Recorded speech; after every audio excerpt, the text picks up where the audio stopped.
Ciao cari amici e benvenuti a questo nuovo video. In questo video sono qui con Marco. Ciao. Marco è un ragazzo che ha fatto un percorso di coaching molto intenso in questi giorni e con questo video ho sentito di voler condividere un po' di quello che abbiamo fatto con voi, perché come sempre sappiamo che nulla accade per caso e quindi se stai guardando questo video è perché sei in risonanza, qualcosa ti sta risuonando e magari potrebbe esserti utile sentire proprio questa condivisione. E quindi lo sto facendo un po' per chi ascolterà questo video e un po' anche per Marco come prova per andare oltre quelle che possono essere poi le paure della personalità, quindi la paura di esporsi, la paura di condividere il nostro sentire. Molto spesso lavorando con tante persone mi sono resa conto che a volte pensiamo di avere delle paure e pensiamo che quelle paure siano solo nostre, cioè solo io ho questa paura, solo io ho quest'ansia, eccetera. E quando invece la condividiamo capiamo che magari anche altre persone hanno le stesse paure e quindi riusciamo a farci da specchio e è un po' come se si smontassero delle credenze dentro di noi e questo poi ci permette anche di andare oltre. Infatti molto spesso il coach, la guida, è proprio colui che ha passato già queste paure, in qualche modo le ha superate e quindi può guidare poi gli altri a fare lo stesso. E la persona che è nella paura, vedendo una guida che c'è passata e le ha superate, può di conseguenza andare con più facilità e gioia oltre quelli che sono i limiti della personalità. Marco, ti va di condividere perché sei qui? Questa è la domanda Sì. iniziale. Sono qui, mi chiamo Marco, ciao a tutti. Sono qui perché ho deciso di intraprendere un percorso con Deborah. Quando sono partito per venire a fare questo percorso, ero convinto di avere dei limiti, delle cose che non sapevo fare o delle paure, dei giudizi che credevo fossero insormontabili. Grazie all'incontro con Deborah che dopo un breve colloquio ha capito quali erano questi limiti e queste credenze che mi porto dentro da un po' di anni, è riuscita a costruire un programma per me e che andasse proprio a farmi lavorare su quelli che sono i miei blocchi, giudizi, paure o credenze limitanti e quindi abbiamo cominciato questo percorso insieme e con mio grande stupore ho notato come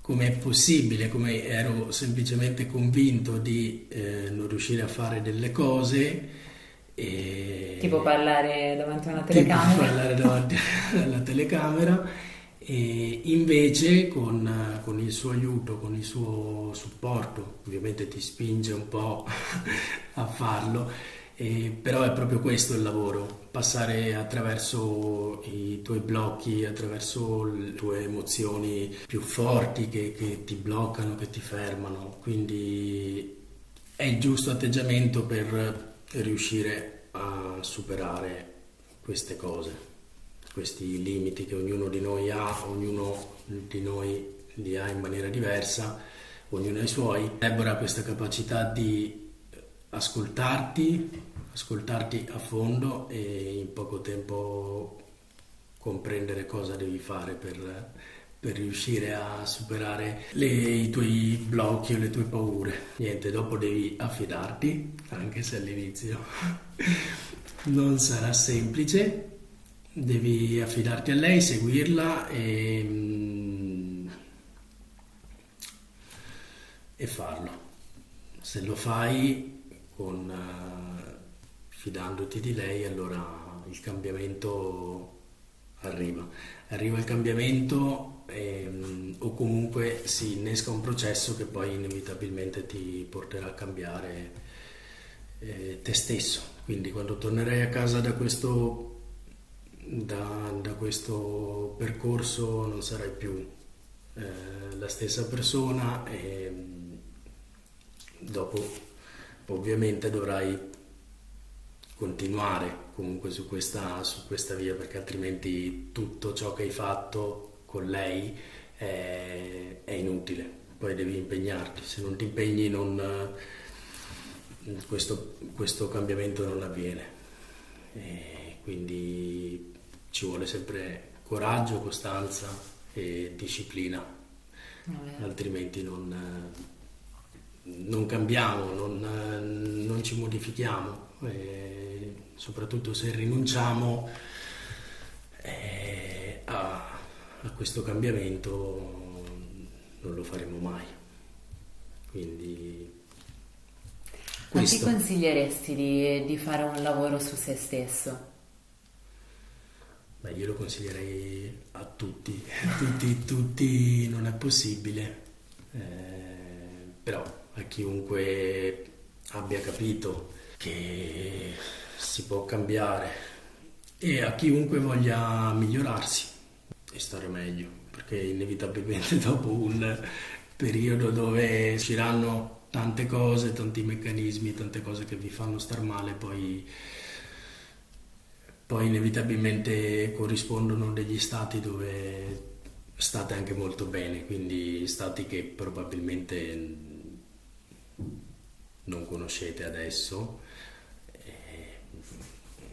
ma che se conoscerete non vedrete l'ora di starci, di starci, di rimanerci e di vivere proprio così, con questa nuova consapevolezza e con questo nuova visione, con questo nuovo modo di vedere il mondo, di vedere le persone, di vedere tutto. Qual è il consiglio più importante che daresti a una persona che sta lavorando su se stessa? Di trovare il coraggio e, tra virgolette, però non arrendersi, cioè non avere fede, continuare a avere fiducia in quello che si sta facendo, perché prima o poi i risultati arrivano, anche se a volte non sembra, a volte sembra il contrario, però poi arrivano, è assicurato. Marco, un'ultima cosa, vuoi condividere qualcosa in particolare di questi giorni o qualche pratica in particolare che ti è rimasta impressa? Mi è rimasto impresso un po' tutto. Sinceramente non credevo di riuscire, cioè di fare questo tipo di pratiche, non le conoscevo. Deborah è molto brava a far questo, ve le consiglio se volete anche un po' sbloccarvi o se per caso avete un po' qualche meccanismo come me, magari l'ansia, il giudizio, la paura di fare o il codice di non sono capace, sono state utili per questo. In particolare la dinamica di Osho, che per la personalità che ho mi sembra impossibile di aver fatto una cosa del genere, però quando la finisci ti senti proprio gioioso. Per me era una cosa impensabile e invece ci sono riuscito, quindi sono contento, molto contento. Bene. Grazie Marco per questa testimonianza e bravo per aver parlato davanti a uno schermo, è stata anche questa parte della coaching. Vi mandiamo un abbraccio di luce e cogliete questi segnali, cogliete questi messaggi. Se avete visto questo video non è a caso, vedete cosa vi risuona dentro e elaboratelo. Un abbraccio. Ciao. Ciao.